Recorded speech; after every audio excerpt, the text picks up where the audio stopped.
My wife, 37F, got a new job 4.5 months ago. She also made some new friends. I, 36M, didn't really like them. They were all hardcore feminists, professional victim, stereotypes. They are women who will yell at you for opening the door for them, or not opening the door for them. You can't win either way. In the beginning I sort of laughed it off, but during the last 2 months I noticed some disturbing changes in my wife. We have been married for 11 years and have 2 kids, 10F and 8M. It got worse and worse. She would accuse me of all kinds of nonsense, like I was born evil because men suppressed women historically. Say what? Whatever I did for her, things she would normally appreciate, was all of a sudden reasons to have a fight. It was all nonsense. I would try to be patient. These arguments would usually end with me saying something like, "But I haven't done anything bad towards you. The only thing I am guilty of is loving you." It would usually send her murmuring. Then the next day she would be back trying the same thing again with slightly different arguments. Then about 5 weeks ago I got this sharp gut feeling that something was seriously wrong.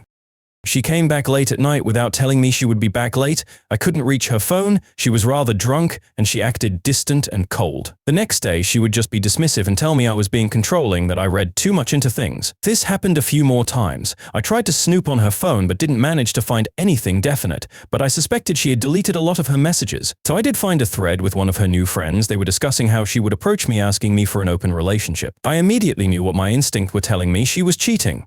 In the thread my wife said she would talk to me about it on what is now the second Monday of December. My kids are with their grandparents to celebrate Christmas. We were scheduled to both join them today. So anyway, she tries to start this conversation during breakfast, like it's just a thought out of the blue, to ask me what I think about an open relationship. Luckily I was prepared. I was already recording. I had been reading a lot here on Reddit and I knew there is really no way of saving this. My best possible outcome is to get out of this with some sliver of pride and self-esteem intact. From here on out, it's all about protecting myself and the kids. I didn't scream or yell, I just went directly into jaw-clenched interrogation mode. She was all cocky up until this point, but that evaporated immediately when she saw the look on my face. "So me, who is he?" She, "What do you mean?" Tries to look innocent, like she doesn't understand. To say, "If you want to have this conversation with me, don't treat me like an idiot, and at least you can be honest. If you can't be honest, what's the point of this conversation?" She, "What do you mean?" Me, "If you lie to me now, we cannot have the discussion you want to have about our relationship. I can tell that you are hiding something. It's obvious. So who is the guy you are fucking?" She, "I am not." Me, "Oh my god, it's more than one." She, Me, just don't fucking lie. You have just totally destroyed my trust in you. I can tell you are lying. Either you are honest and we talk this through, or I divorce you. Our marriage ends right now. No arguments, no discussion, no nothing. Just divorce, exclamation mark. Do you understand? She, "But." Me, "Say it. Do you understand?" Do you understand that if you lie I will divorce you? Say it. Do you understand that I already know a lot? I can read you like a book. If I catch you lying we are over. Tell me you understand. She, I understand. She proceeds to tell me about 2 one-night stands while out with her friends. I ask about their names, if they are married, if she wore protection, etc. They are both married men with kids. Then she tells me she is planning to sleep with a colleague at work, and that she intends to pursue this since it's good for her, and that I don't have any right to control her. What the F? I ask about the colleague as well and get his name. His wife's name. He is married, but according to her, in open relationship like she wants us to be. She continues that she will set me up with some of her friends. One of them are really keen apparently. What in the actual foo, okay? I have seen this friend and I wouldn't touch her with a barge pole. I tell her I am not interested. I ask for her phone and she shows me the pattern to open it. While she went to the bathroom, I locked myself in my office. She freaks out, and while she was banging on the door I ran recovery software on the phone for deleted content and ended up with lots of painful evidence 30 minutes later. So I also installed a spying app from an online service. When I came out I gave her the phone and told her to leave. She argued a lot. I didn't really respond beyond single-word responses.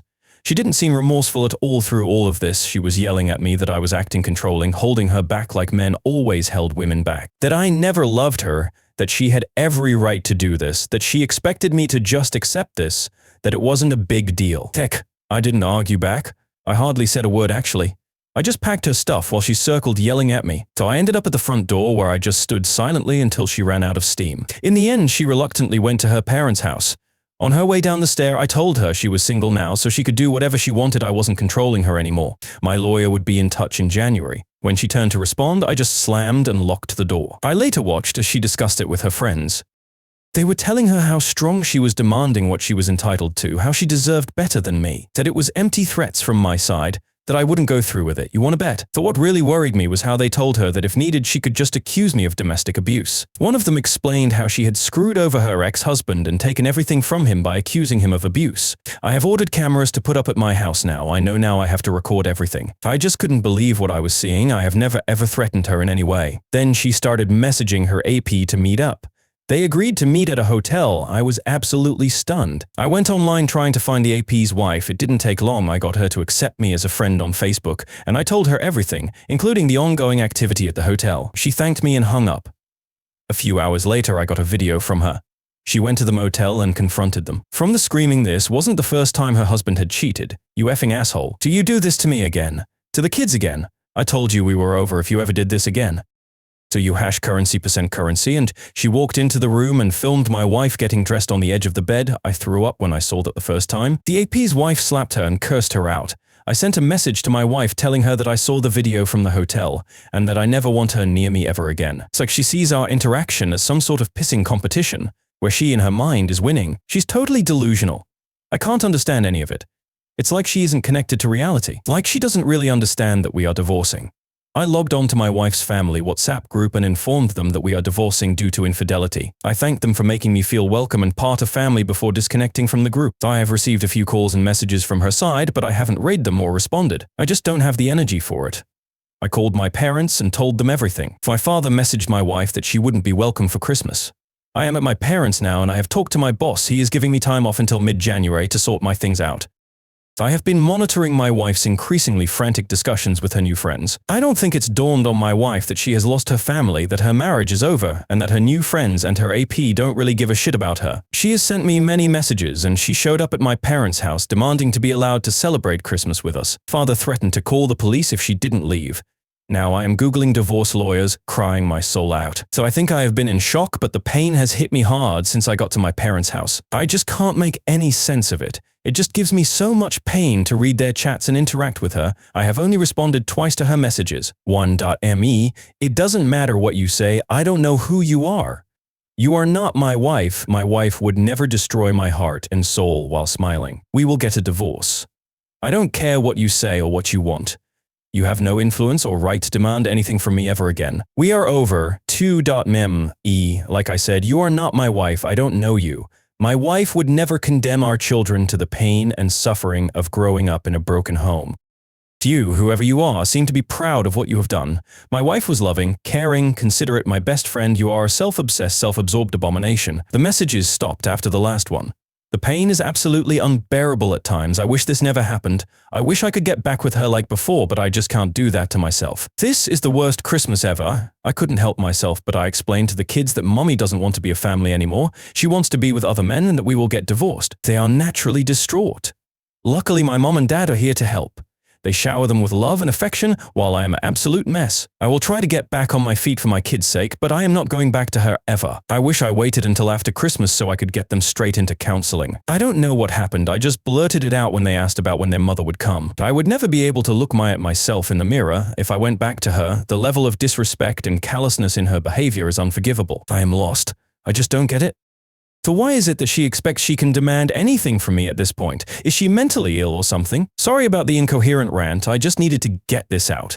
Edith, I found out that I am okay with the monitoring. I talked to a lawyer that a friend knows. The phone is mine and the subscription is mine. My wife is using it, but I own it and the subscription, so I am okay. It's not illegal to monitor my own equipment. Update 1. Cheating wife ruined family and Christmas.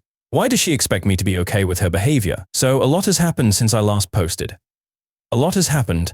I wish I could take credit for it, but the truth is I have been a pathetic sobbing mess since I last posted. I was sort of obsessed about my wife's chats with her friends. A lot of insane and hurtful things was said in these chats. What got me in the end, though, was when my stepswoo described in very harsh language how her marriage, and especially her children, was a burden in her life, that they had prevented her from being a successful woman living up to her full potential. She described how I, as her husband, was an oppressive puss that held her back from living a good life.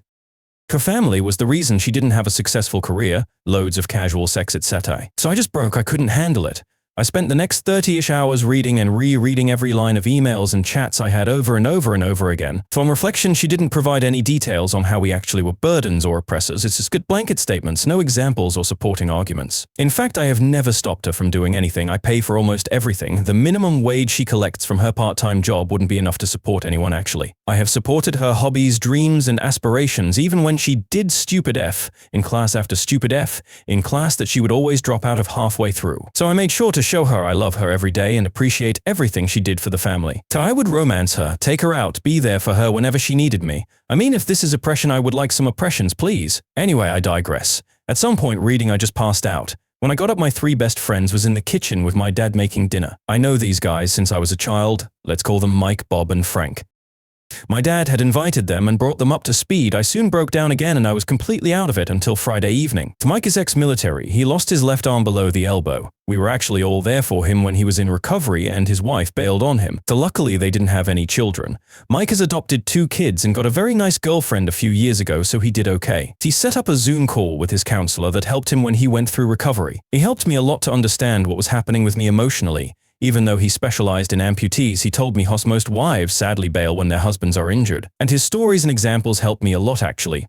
He asked me to see my soul identity, spiritual self, as having a large part of it tied to my marriage and role as a husband. That part is dead now, and just like an amputee will suffer phantom pain and a missing limb, I will feel phantom pain from the dead part of my identity. So we spent hours talking and I have been steadily improving since. So Bob is an executive in Summit Security Company. He never talks much about his job. I don't actually know what he does, but he is very well off. So Bob called some law firm that is on a retainer for the company. And Sunday morning I was talking to a lawyer that I could never in my widest dreams ever afford to even talk to. Bob has always been a huge nerd and was bullied a lot.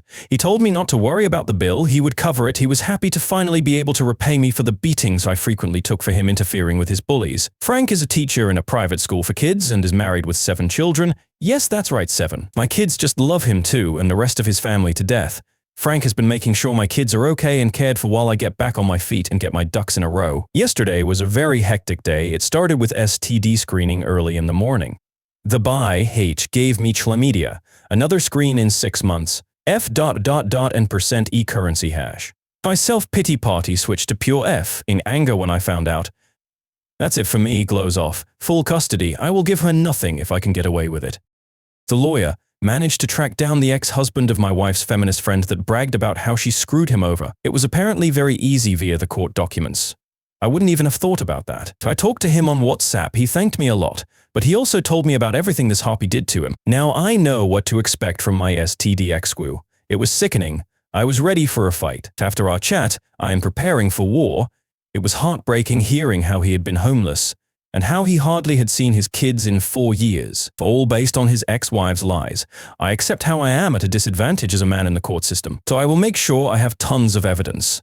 My lawyer suggested a preemptive strike via restraining order due to her negative and aggressive comments about males in general, especially for our son's sake. Growing up in a household with openly anti-male parental figure is obviously very damaging. So I am going for full custody.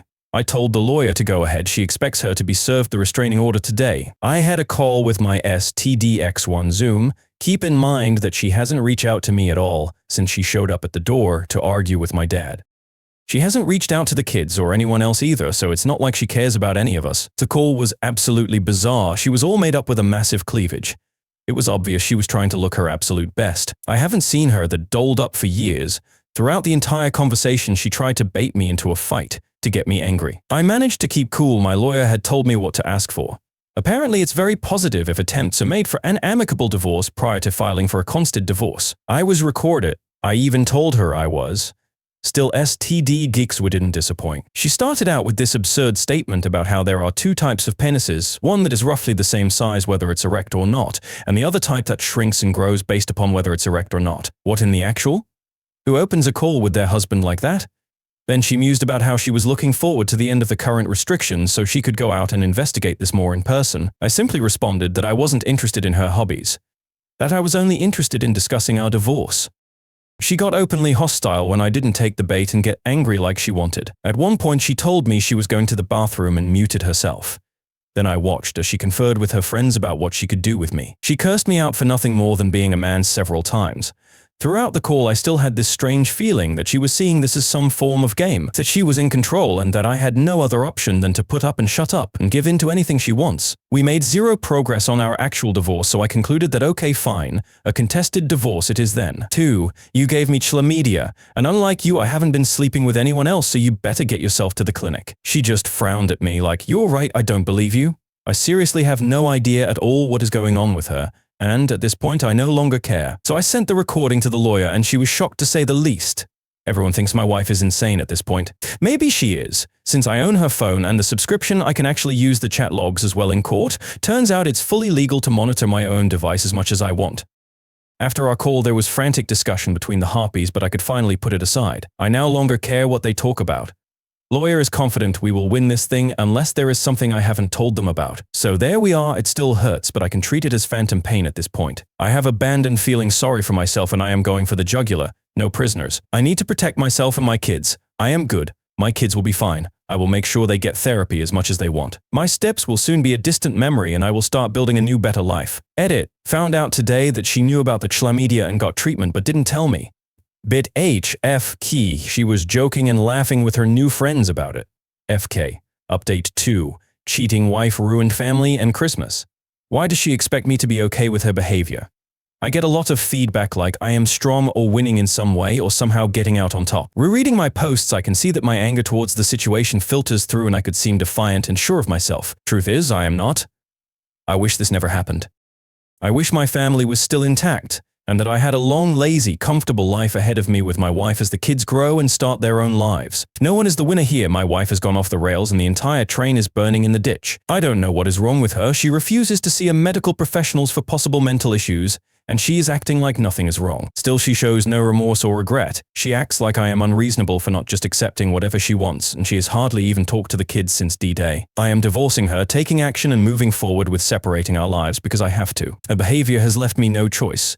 And by now there is no way back. I wish so much this wasn't necessary. I can never trust her ever again and I cry myself to sleep every night for my own loss and the fact that my children will now grow up in a broken home. It also breaks my heart that my children in reality no longer have a functional relationship with their mother. Question. How do you answer this question from your child? Why doesn't mommy want to see me anymore? Doesn't she love me? How the heck do you answer that?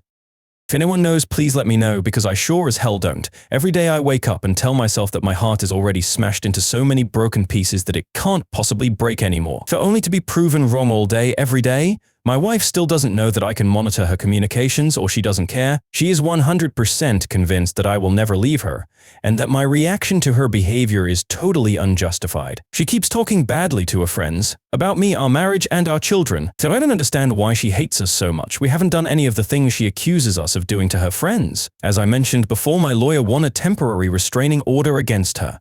There was a hearing yesterday morning, and since there were no new direct threats, it wasn't extended. My lawyer suggested using the fact that she knowingly infected me as threat to try to get her to agree to an undisputed divorce. I wish we could separate in a reasonable process. I hate the fact that I have to see her as the enemy and always assume the worst possible outcome.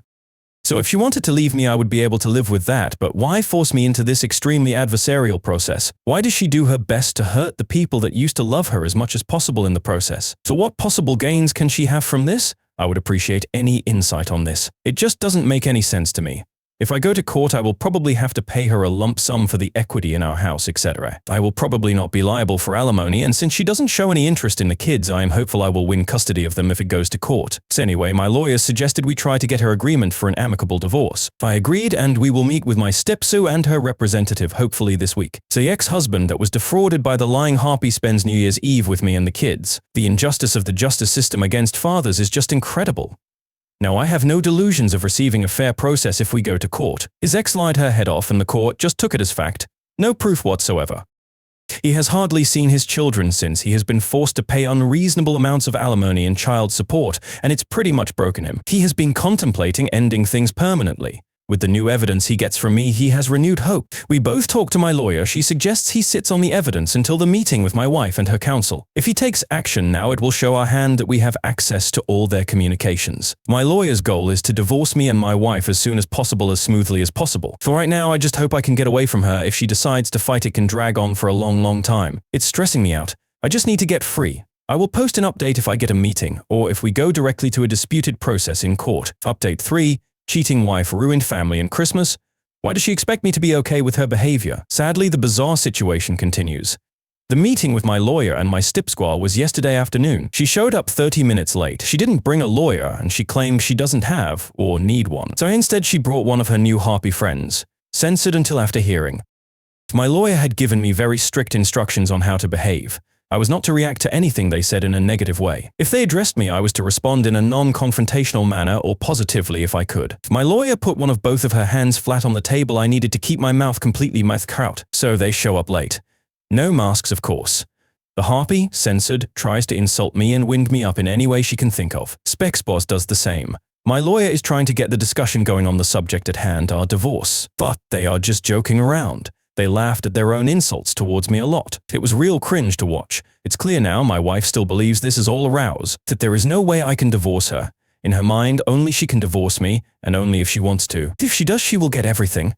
I just sat there thinking, what the f is going on? So I didn't actually say anything of substance. I only responded a few times, and it was along the lines of, yes, you are probably right, or I really don't know.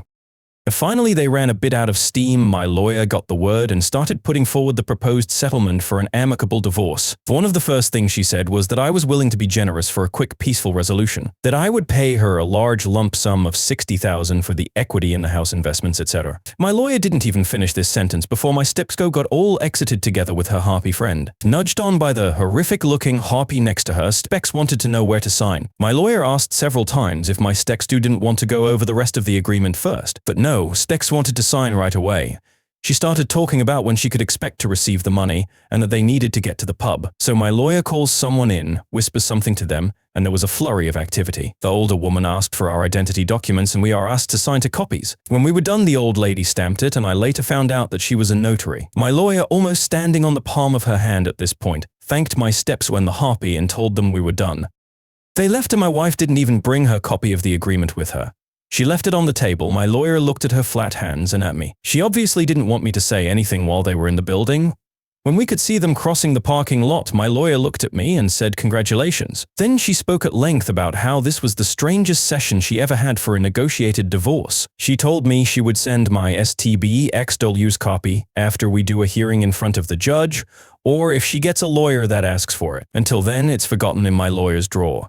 So, it looks like on the surface I will get through this divorce a lot easier than I first thought. Stebexwu can still hire legal representation and dispute this. My lawyer told me she would try to call in every possible favor she could think of to get me a hearing with a judge as soon as possible. It will probably be a video call. I have also hired a pie after the advice I got on Reddit, and he got photos of my wife making out with 2 different guys at 2 different bars yesterday, and she went to a hotel with one of them. So I have lots of evidence piled up if I need it. I just hope it's enough if it comes to that. My wife signed to give me full custody, only a one-time payment. No spousal support, no nothing, just $60,000 and I am free.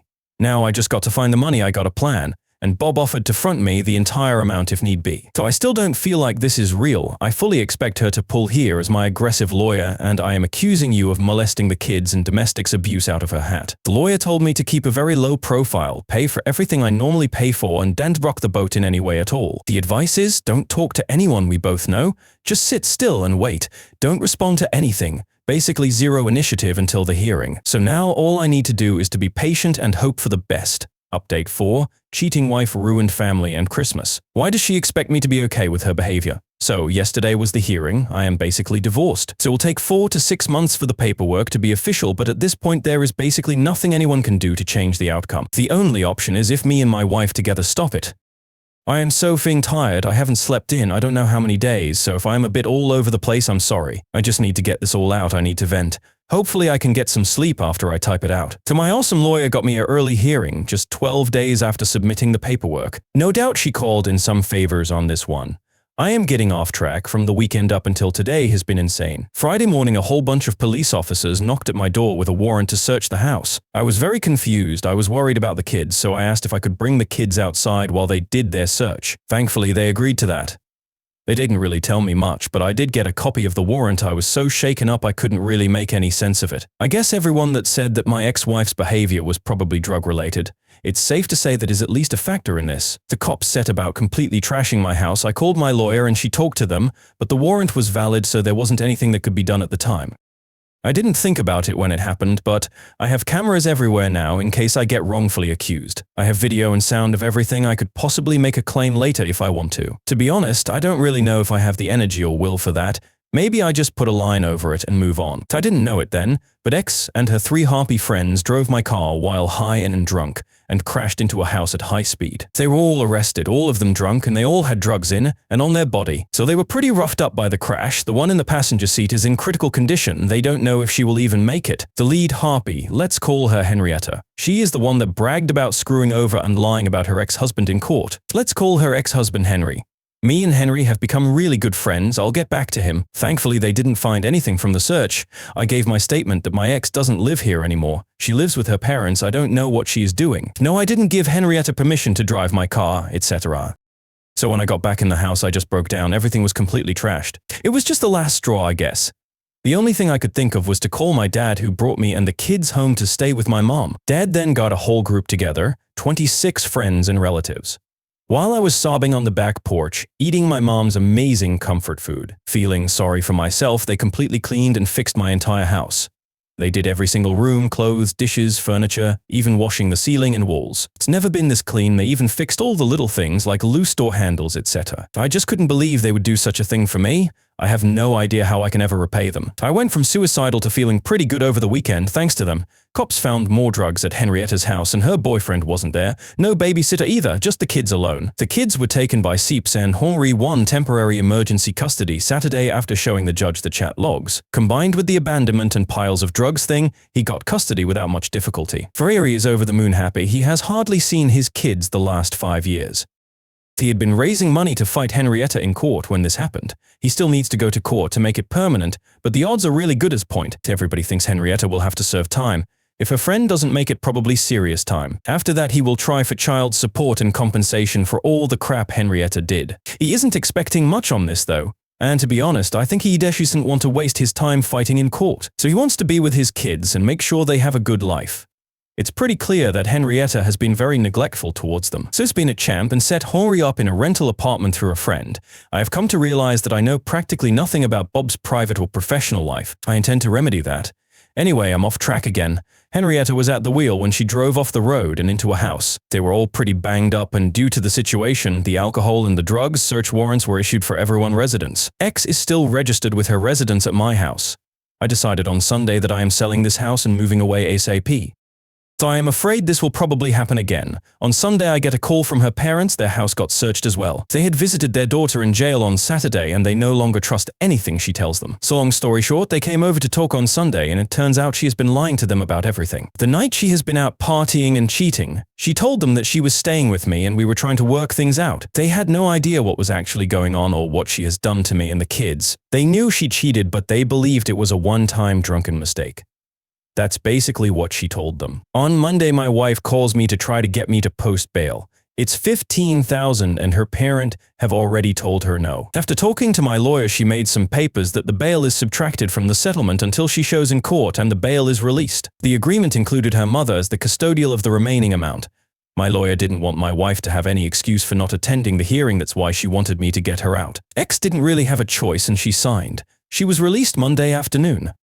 From what her parents tell me, she refused to comply with the terms they had for her to continue living there. Terms like stop doing drugs, commit to rehab, open everything policy, drop the bad friends, etc. She apparently left their house on Tuesdays to stay with some of her new friends. She didn't show for the hearing, and after showing the judge everything including the events over the weekend, I won full custody. The settlement is according to the agreement we made. It was quick, only 30 minutes. It will take 4 to 6 months to go through the paper mill. But in reality, it's done. There isn't really anything that can be done to stop this now. That brings us to today. I was unable to sleep. Everybody was congratulating me and treating me like I had some major victory. But it sure as hell doesn't feel like I won anything. This is just pain. I still love my wife. I know it's over and there is absolutely no way back. Still, she was my best friend, my soulmate up until recently, and even though I feel my love for her has been mortally wounded, it's still there. And it hurts like a mother foo. There are no winners in this. I loose, my wife looses, my kids loose. I don't really have the words. It feel like I am being asked to celebrate that I have lost both my legs. But because I took action, one of my legs could be cut below the knee while the other still was cut above. When people congratulate me, it feels almost like that, like they are commending me for saving half a kneecap, while losing both my leg. So I can't really sleep, and when I do, I am torn through terrible nightmares that wake me up drenched in cold sweat. I am complaining a bit here, sorry. Anyway, today I get a call from the hospital that my ex is hospitalized. I am still her emergency contact, and she is still on my health insurance. There's been an altercation, she has lost some teeth, broken jaw, and she will need to stay for observation a few days. I bring her parents, and when I get there, it turns out some of her new friends have beaten her up pretty badly. Word got out that Henry had chat logs of Henrietta bragging about what she did to Henry from my wife's phone. They assumed that my wife had given the logs to Henry. This resulted in them beating her up and kicking her out. Amazingly, she still don't understand that I have access to monitor her phone. I will keep on like I do now, pay for insurance, her phone, etc. all the way until I get the papers in my hand. I just won't believe it until I hold it in front of me. She has nothing now. She asked if she could move back home, so I simply told her no way in hell. Her mother isn't giving her a single penny unless she get clean and stays clean for at least 1 year. They offered her to live with them on the previous strict terms. If she doesn't accept, I don't see how she will manage. It's the first time I have seen any form of regret from her since this started, but I think it's regret that she can no longer continue with her craziness. She did say, "I am sorry I ruined everything," but I don't think it's genuine. She hardly looked me in the eyes while I was there. It hurt seeing her like this. I felt like I wanted to protect her. But she is an adult, her behavior is dangerous and erratic, and I need to protect my kids. Apart from that, she didn't ask about the hearing, she didn't ask about the condition of her critically injured friend, she basically just sat there seemingly irritated. So I still don't understand this, she has lost everything. She has destroyed her family and caused a lot of pain for a lot of people. And for what? A buzz and some random sex. I am going completely NC until she's been clean for a long time. I just can't deal with all this crazy. Date 5, cheating wife ruined family and Christmas. Why does she expect me to be okay with her behavior? So a lot of people PM me for an update. I was going to post one yesterday, but I just didn't have the energy. I am kind of depressed and very, very tired. I hardly ever sleep, and when I do, I am plagued by nightmares. Good news is kids are doing better. My dad is a champ. I don't know what to do without him. So we went to his cabin to ski a bit this weekend, me, him, and the kids. It was great. I have basically no contact with my ex. I did talk to one of her harpy friends, the one that was in critical condition. She woke up, but she is in terrible shape. I talked to her nurse and she was sad that no one had bothered to look on her while she was there. They had contacted her family and they had just refused to see her. I am worried the people that beat up my ex will come for me and the kids, so I asked via the nurse if I could talk to her and she agreed. I know I shouldn't, but I felt I needed to ask her about what had happened since my wife started working with them. She started off asking me if I wanted a beach for 20, so that wasn't awkward at all. I offered her 50 in exchange for information instead. The harpy friends are all hardcore drug users, addicts. Henrietta dragged my wife into their group against the wishes of the other two and convinced her to try drugs and party with them. They sold sexual favors to get money for drugs. Henrietta is the lead on this. They all preach this strong feminist, my own body stuff. But as she put it, it's all bullshit to protect our own imagined egos. What we really do prostitute ourselves for money to buy drugs. My wife bought into the bullshit first, and it didn't take long until she was addicted, just like the rest of them. Once she was hooked, she too eventually started sex to pay for drugs. Not easy hearing that the person you loved more than anything turned herself into a to meet her drug addiction. So it makes sense why all she wanted was the money now. From what she tells me, it's mainly meth. No one visited her because she is stolen, cheated, abused and lied to everyone in her life, and no one wants anything to do with her. She told me without even blinking how sad she was that she survived. She has zero hope for the future and she looks like walking death without her makeup. It was painful. I was devastated just listening to her. I cried a lot for my wife's sake. I am not excusing her. She made the choice to play with this shit and she lost. Now she will pay the price. She also told me all about the guys that beat up my ex-wife. I will get back to this later. So Henrietta been charged with death threats, resisting arrest, drug possession, prostitution, drug trafficking, child abuse and neglect, DUI, property damage, and auto theft. She is denied bail as a flight risk. She will probably go away for a while. At least I hope she will. Before I go on, I would like to thank those of you that reached out with experience dealing with addicts. Many warned me that my ex might try to end herself now that the walls are closing in. You were right. She tried to deliberately odd. I had talked to her father about it beforehand, that there was a high chance she might try something. We decided to try to monitor her closely. Luckily, she still don't know that I have live information from her mobile. While we are at the cabin on Saturday, I get a message from her. It reads like a suicide note. She tells me about the addiction, the prostitution, how she let everybody down, that she will do the only thing she can do, etc. I immediately called her dad, and because I have the mobile monitor, I also have her location. Her father rushes out and finds her unconscious on a parking bench. She is immediately taken to the hospital and pumped. She is also very hypothermic. I dread to think of what would happen if he arrived just a little later. They have her on methadone for now. Her father has successfully become her appointed guardian. She can no longer object to treatment. Her father had her forcefully committed to a rehab center, and she will go through sedated detox. I don't know when, but probably this week. Her father was appointed not because she owed it, but because she abandoned her children. Apparently, abandoning your children proves that you are not rational, while trying to end it is okay. Anyway, thankfully I haven't had a chance to cancel her life insurance yet, so she will get treatment. I have offered my ex Phil to help with the finances as long as my ex isn't told that I am. I have been very scared that the guys that beat up my wife was going to come after me and the kids. Remember, Henry presented chat logs in court that they believe my wife gave to Henry. So I talked to Henry about it, and he decided that he would fix this since he benefited from the disclosure. I don't know if I mentioned this, but Henry is an angry meat mountain of a man. He grew up on a farm carrying stuff since he was kid, so he's going to he was like Hawk and ripped the average man in half. He bends down walking through doorways. He has a crew cut and some facial scars. Let's just say he is very intimidating if you don't know him. In reality, he is infinitely patient, gentle, and kind. I don't doubt he will use force if he finds it necessary, but for him, it's a last resort. Anyway, he went to the guy's apartment. A real shithole, by the way. He grabbed the two guys by the neck and told them that Henrietta had given him the chat logs, since they hurt someone he knew, they had a choice to make. Go with him to the police and confess everything relating to the assault. Or, 2, face him right there, and that they should expect some very painful permanent injuries if they choose option 2. As he told it to me, he let them know that he was very hopeful that they would choose option 2. They apparently couldn't get to the police fast enough. Needless to say, I no longer worry about them. I have found a new apartment and I will be moving soon. Bob once again came through. For all in all, I am very depressed. This is heavy on my soul. What keeps me going is my friends and family, and I know I need to stay strong for the kids. For my heart breaks for my ex. Despite everything, I don't regret marrying her. I still love her, but I know we can never be back together. She isn't the person she used to be, and there is just too much pain between us. Despite all the pain recently, we had a very good life before that. I wouldn't have my children if it wasn't for her and wouldn't give them up for anything. So I know it's going to hurt for a long time. I hope I am strong enough to get through it. Strangely enough, news of my wife's addiction has helped my kids deal with it.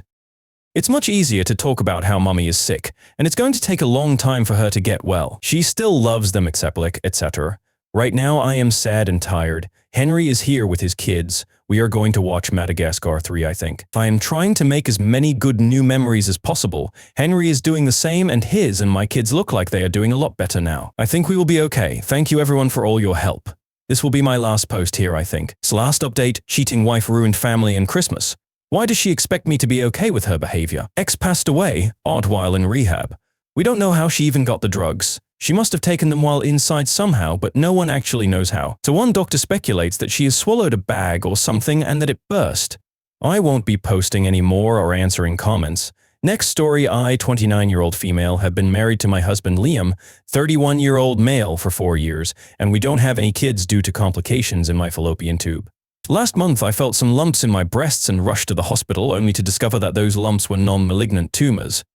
However, the doctor advised me to have them removed before they become cancerous, so I decided to undergo a lumpectomy. During the surgery, I fell ill, and when the nurses tried to contact my husband, he didn't answer the call. My husband returned after 1.5 hours following my operation. When I asked where he was, my husband became defensive and said, "I went out and got lunch, and then I was getting gas because I was low from driving you around." His words hurt me deeply, and in the evening, I told my husband that I should get a divorce if he was no longer in love with me. However, my sister says I am under the influence of anesthesia, and there is nothing wrong with our relationship. Background: I met my husband at a mutual friend's birthday party. During my university years, we soon became good friends, and after 6 months of friendship, we entered into a relationship. So this relationship continued for 3 years, and eventually we got married. Liam was fond of children, so after our marriage, we decided to have a baby in the first year of our marriage. However, despite continuously trying for over a year, I couldn't conceive. When we saw the doctor, there were some complications in my fallopian tubes, and there were very slim chances of me getting pregnant, even after the surgery. This news was very disappointing for us. However, we decided to go through with the surgery, but it was all in vain. So it has been 4 years since our marriage, and we still don't have any kids. Last month, I felt some lumps in my breasts, and when I had a thorough checkup, the lumps were diagnosed as non-malignant tumors. However, the doctor advised me to have the tumors removed, because my mom had breast cancer and the tumors could become cancerous. So I decided to undergo a lumpectomy. My husband took the day off work to drive me to the hospital for surgery. However, the surgery was delayed by about 3 hours. This was tiring, and my husband was getting impatient. When the surgeon finally arrived, she said the surgery would take about an hour. But after she left, my husband mentioned he hadn't eaten all day and planned to leave to get lunch while I was in surgery. So I wanted him to eat, but also didn't want to be alone, so I asked if we could pick up food for him on the way home. He gave me the impression he would stay, and I was wheeled away for the surgery. 30 minutes later, I was awakened by a nurse who told me that the tumors had been successfully removed. But during the surgery, my BP plummeted to 70/30, my lips had turned blue, and she was trying to contact my husband, but there was no response from him. So I was very sick in my room. I was bleeding through my internal stitches, coming in and out of consciousness and vomiting. My surgeon also called him, but he did not answer, and he returned after 1.5 hours. I am grateful for the kind nurses who tended to me and provided reassurance. My husband returned after 1.5 hours later and drove me home. Now, my husband became defensive when I asked why he left me alone. His explanation for leaving was I went out and got lunch, and then I was getting gas because I was low from driving your ass around. So surgery was supposed to be an hour. How was I supposed to know your heart could have stopped? I told him he had one job, which was to stay with me and tell me what the surgeon said. I could get over him leaving if he was apologetic or remorseful, but I was shocked at his words. I thought his love for me had faded away because I am unable to get pregnant, and that if my husband was really careful, he should not have left me alone. So it is painful for me. How could my husband leave me alone when I was in the operating theater? Could he not wait 1 more hour? Could he not get the gas after my operation? And why did he not attend the doctor's call when he knew I was in the theater? So in the evening, I told him that I wanted a divorce if he was no longer interested in me. My husband said he had always been in love with me and would always be, and asked me to calm down. So he also apologized for what he had said earlier in the hospital. His response confused me, and I started crying. When I discussed it all with my sister, she said I was being dramatic and emotional because of the effect of anesthesia, and that I should be positive and not think much about what happened at the hospital, and that I should not have asked my husband about the divorce. Now I am just confused and don't know what to do. So why the ahai?